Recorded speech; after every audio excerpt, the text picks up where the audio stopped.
Let's get straight to the topic, tirahin na natin to. Papaano ba tatalunin muli ng Gilas Pilipinas ang New Zealand Tall Blacks? At anong adjustment upang makabawi ang mga Tall Blacks sa Gilas Pilipinas?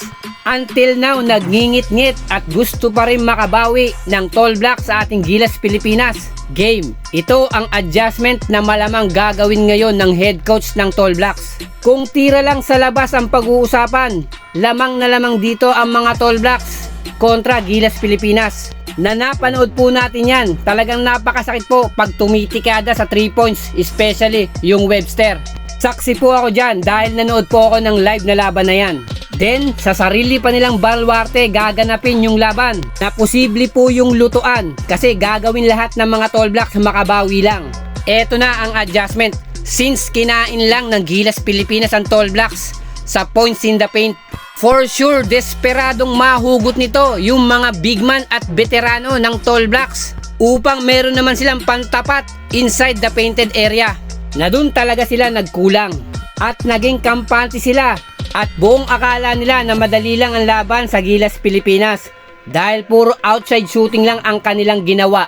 At kung magpapalakas ang New Zealand Tall Blacks, syempre hindi naman papadaig si Coach Tim Cone at ang ating Gilas Pilipinas. Let's say hindi magbabago ng lineup si Coach Tim Cone. Ang isa lang pong nakikita kong dapat paghusayan o tutukan ay yung outside shooting ng ating Gilas Pilipinas. Points in the paint, walang problema. Malalaki yung mga bata natin dyan.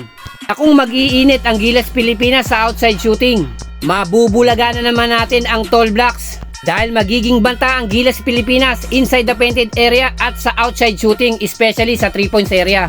At kung pandiin na naman ang gustong mangyari ni Coach Tim Cone, pwede niyang hugutin si Jordan Heading.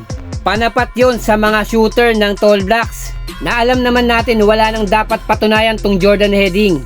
Isang legit shooter at familiar na rin sa mga laruan ng mga New Zealand Tall Blacks dahil dyan na lumaki yan sa New Zealand at naglaro rin ng professional basketball.